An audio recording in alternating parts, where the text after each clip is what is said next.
Rhode Island vampire. In Rhode Island, the thought of vampires still caused locals to quiver and shake. For deep in the belly of this small state, behind the Chestnut Hill Baptist Church in the town of Exeter, lies New England's famous vampire's grave, where Mercy Brown is buried. No longer is the fear summoned by belief in souls rising from the grave, though. The telling of Mercy's story has become a long-lived tradition. A tradition that combines local history, told in the customary fireside style, with a late October night visit to the site where this unusual story took place. Some who have braved the moonlit adventure have returned with tales of strange and frightening experiences. So stoke the fire, turn off the lights, and curl up in the easy chair as we roll back the clock to the late 1800s. George T. Brown was a well-respected farmer of Exeter, Rhode Island. In December 1883, he lost his wife Mary Eliza to consumption. He was given little time to recover from his horrible tragedy when the same disease took his 20-year-old daughter, Mary Olive, 6 months later. Several years passed, and George's streak of misfortune seemed to come to an end. His only son, Edwin, and several daughters were all healthy and strong. Edwin lived in Wickford, Rhode Island, and working as a store clerk when he suddenly started to show signs of consumption. Worried, George immediately took Edwin to a doctor. If he had contracted consumption, it would sure lead to death. Edwin traveled west to Colorado Springs, hoping to find a cure in the mineral waters. While Edwin was away, George's daughter, Mercy Lena, had also contracted the galloping variety of consumption. She quickly passed away in January of 1892. Her body was stored in the stone crypt awaiting burial after the spring thaw. Several months later, Edwin returned to his family. He had been diagnosed with consumption, and his health had made a turn for the worse. At this point, family and friends concluded that the deaths were the result of a vampire, and this demon was living in one of the Browns' graves. George decided to turn to an old folk remedy. With the help of Harold, a doctor from Wickford, they exhumed the bodies of Mary Eliza, Mary Olive, and Mercy Lena to find if any of them were vampires. Mary Elsa and Mary Olive's bodies had already returned to the earth. Only skeletons had remained. However, Mercy Lena, who had only been buried a few months earlier, seemed in excellent condition. When they examined her heart, they found what they interpreted as fresh blood. Though the doctor assured them that this was unexceptional, they felt they had found the demon. They proceeded to remove her heart and burn it to ashes on a rock nearby. The ashes were then mixed in water and consumed by Edwin as a medicine for his illness. Unfortunately, this did not prevent Edwin from passing away just 2 months later. To this day, people have reported experiencing a variety of strange phenomenon within the walls of this cemetery.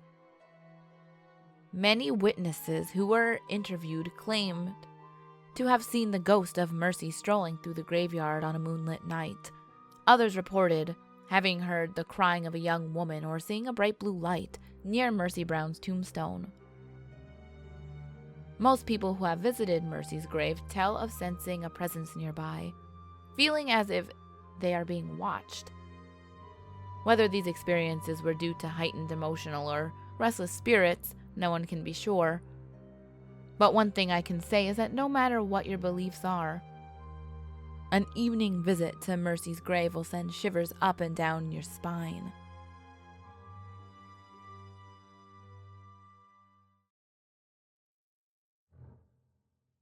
The Man Monkey. Cumberland is a small town like any other, located on the border. The town possesses much history. The town was first settled in 1635 and was formerly known for its iron works. It now offers several locations that are said to be haunted, like the public library and an old monastery being the most infamous. Another haunted destination found in Cumberland is Tower Hill Road. The mostly forested road sits between Diamond Hill Road and Wentham Road. Reported sightings of paranormal activities have been cited, not only including ghosts of children, zombies, and unexplainable lights, but also a figure of a Bigfoot-like creature, nicknamed the Man Monkey by locals. There have been several reported sightings of so many different creatures, but could they be accurate? The only way to find out is to visit the road for yourself.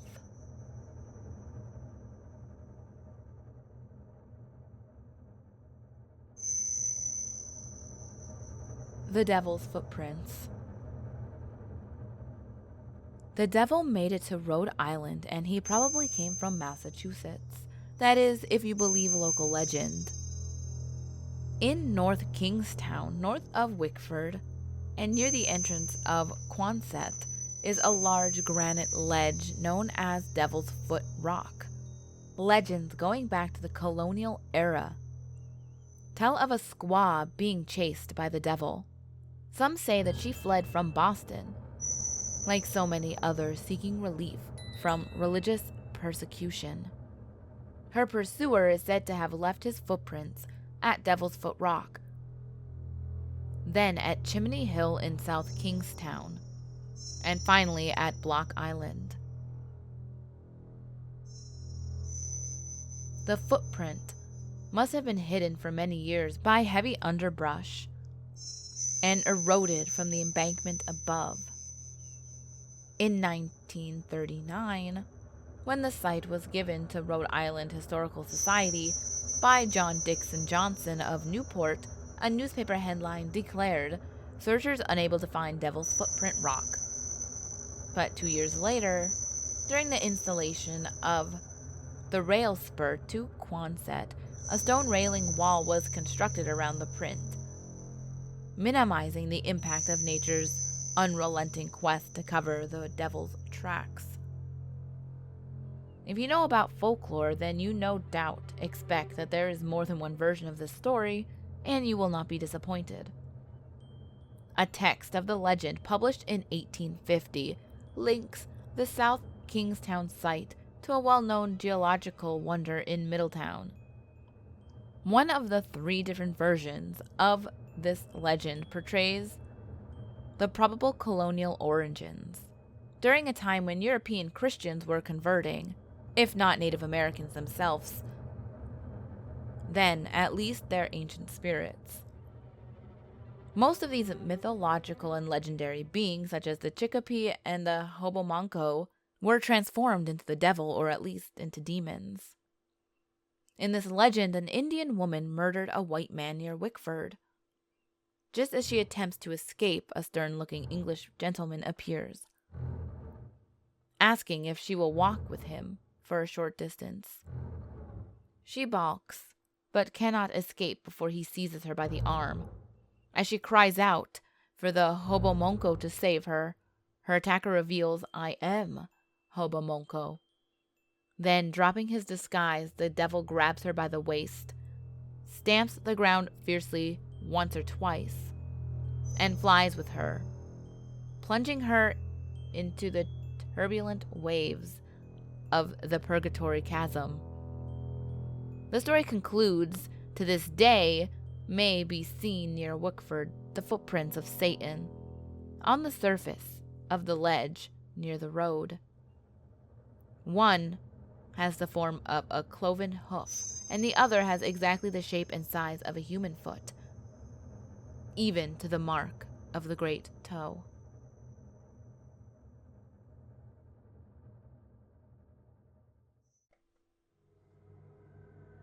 The Narragansett Rue Stone.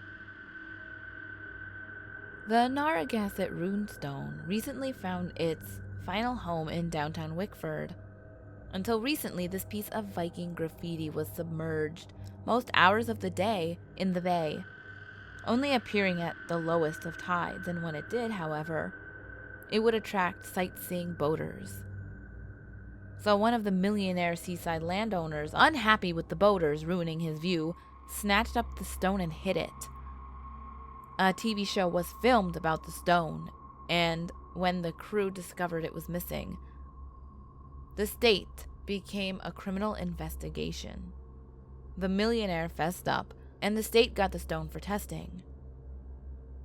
Whether it was real Viking graffiti or not, the stone makes a good story, and the town hopes the bucks will roll in from Finland enthusiasts looking for proof of pre-Columbian exploration. Wickford was also the inspiration for The Witches of Eastwick, the New Age story that John Updike used in his novel. Is still open in the center of the village.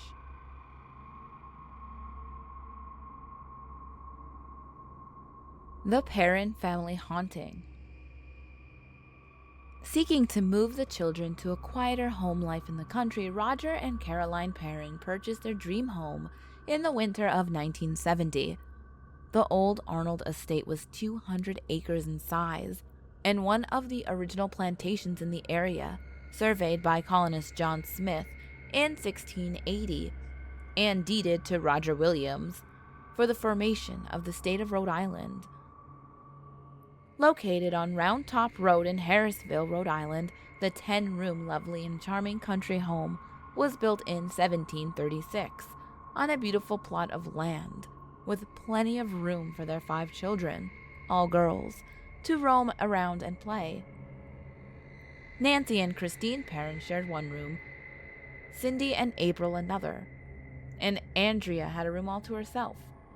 Except on nights when Andrea put it, the sisters came crawling into bed with her, trembling and crying in fear. The Perrin family began to notice something was amiss from the first day they stepped into their lovely new home. Later, it would be learned that 8 generations of families had lived and died in the old Arnold estate, including Mrs. John Arnold, who at the age of 93 hung herself from the rafters of the barn. Other unfortunate losses of life on the estate included several suicides, hangings, and poisonings. The rape and unsolved murder of an 11-year-old girl, Prudence Arnold.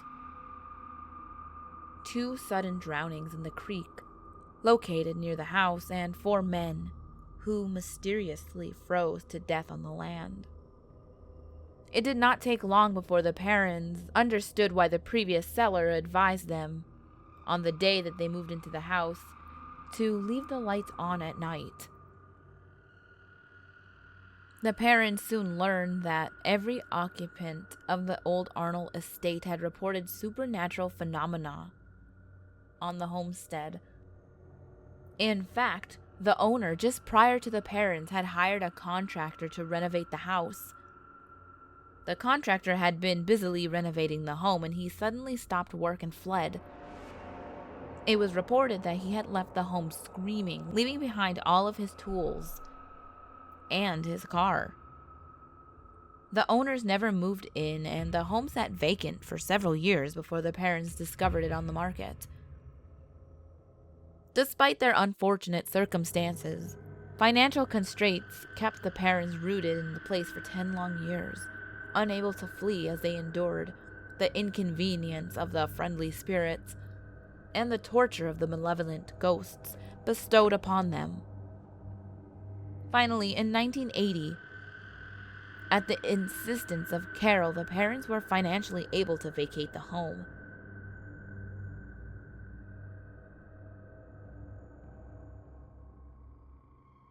I hope you ghouls like these Rhode Island urban legends. The monkey one and the stone one did not have much about them. And I do apologize for probably butchering a bunch of town names and the name of that stone. And I just apologize because I know I can't pronounce worth a shit. Yeah, the last one I liked a lot because it was actually like a based on thing for The Conjuring. Like Ed and Lorraine Warden and Carolyn Perrin were both like really big additions, I guess you could say. Like they helped add to the script about their haunting and stuff. So I thought that was cool, which is probably what I'm going to do is go watch The Conjuring because it's on Netflix now. But as always, ghouls, the last video will be on the top left. The next video will be on the bottom left. All my social medias are on the screen as well as in the description box below. And remember, there's always someone or something watching you.